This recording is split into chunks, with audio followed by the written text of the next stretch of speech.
Perché questa è una piccola azienda a conduzione familiare, è un'azienda che nasce come azienda vitivinicola, quindi con 15 ettari di vigneto, dove coltiviamo esclusivamente i vitigni autoctoni del posto, quindi Greco Bianco, Gaglioppo, e c'è una piccola parte di Trebbiano Toscano che da sempre, da 50 anni, è ammessa nel disciplinare di produzione. Nel 2004 abbiamo deciso invece di trasformare la nostra produzione, noi figli, perché papà è un contadino di quelli doc, oggi ha 85 anni e comunque lui adesso insomma ha qualche problemino di salute, però se gli dico sto andando in campagna lui mi segue, no? Dice vengo anch'io, non dice posso venire, ma vengo anch'io. Quando abbiamo deciso di trasformare la nostra produzione era perché comunque sentivamo questo bisogno, in quanto prima le uve venivano coltivate e conferite alle aziende di Cirò Marina, ma anche a dei privati, perché è l'uso proprio del posto, quello di vendere comunque le uve a dei privati che poi trasformano queste uve in vino e fanno le conserve per tutta l'annata. A Cirò ognuno ha la propria vigna, ognuno coltiva la vigna e ognuno ha la propria riserva, conserva di vino per tutta l'annata.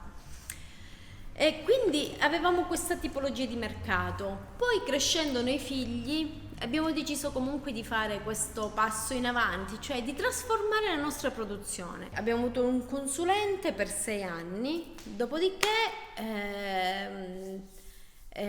anno di nascita divento mamma nel 2011 e con questo cambia tutto. Effettivamente cambia la mia vita, no? Dopo tanto tempo rientro in azienda e mi accorgo di una cosa, che i miei vini non mi piacevano più. Cioè assaggiavo questi vini, andavo avanti e indietro per le cisterne e non mi entusiasmavano, non mi piacevano. Subito dopo, a distanza di qualche giorno, di 10 giorni, ci fu un incontro con alcuni importatori cinesi dove io riuscii a dire solo 3 parole. 3. Questo è un vino bianco, un rosato e un rosso. Basta. Non riuscii a dire nulla, nient'altro. Se ci penso veramente mi emoziona ancora oggi. Ritornai a casa con un nodo in gola incredibile, con le lacrime che mi stavano quasi per uscire e mi scuso perché. Se ci penso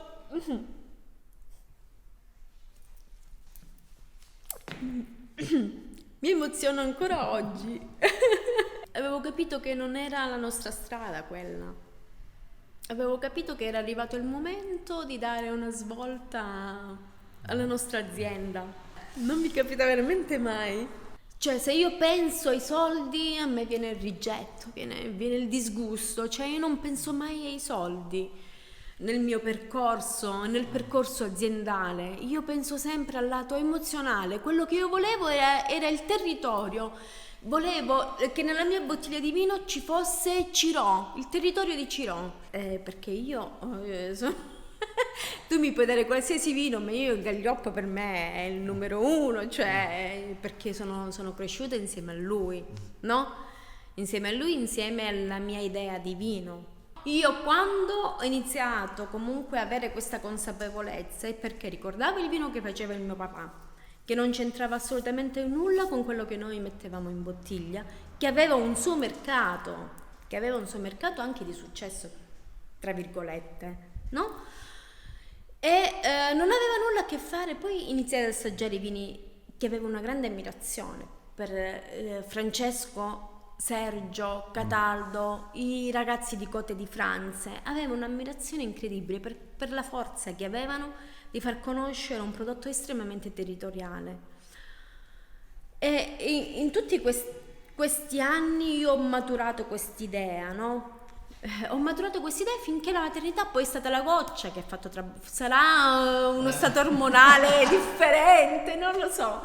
E ripeto, cioè, adesso, oggi, fondamentalmente non esiste nessuna differenza fra il vino della cisterna e il vino della bottiglia. È lo stesso identico, l'unica cosa che cambia è che nella bottiglia c'è un affinamento in bottiglia che è diverso rispetto all'affinamento nella cisterna, però il vino è assolutamente identico. Non vengono filtrati i vini, vengono, infatti io, le mie annate sono sempre tardive, perché il mio rosato 2019 ancora deve uscire, ad esempio, no? Io sto vendendo il rosato 2018 perché comunque è uscito molto più tardi rispetto a quello che è il tempo, diciamo, dell'uscita dei vini.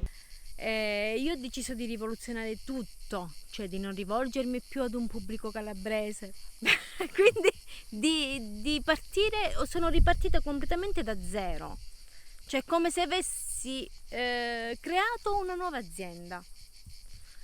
E questo comporta tanti sacrifici dal punto di vista economico, perché comunque quando un'azienda parte l'impiego economico è notevole, no? Se mi guardo indietro ho paura, cioè dico non è possibile che io sono stata capace di fare queste cose qui.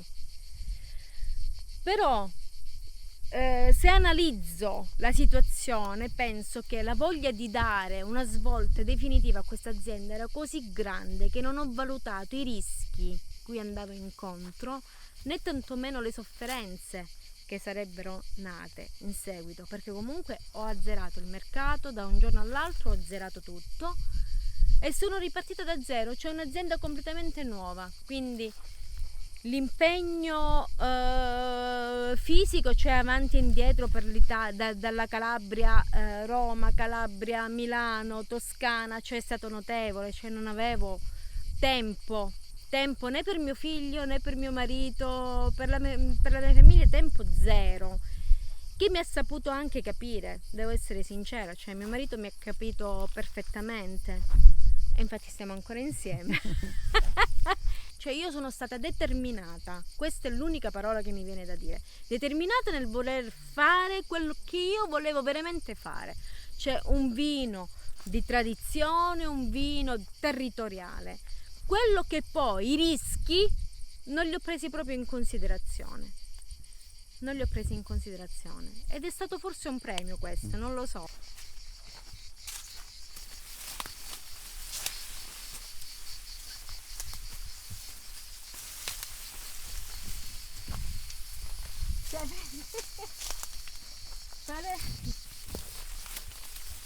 Cioè qualcuno mi ha detto ma perché non metti un po' di diserbante? Aia, che dolore che mi hai dato, non me la fare questa domanda.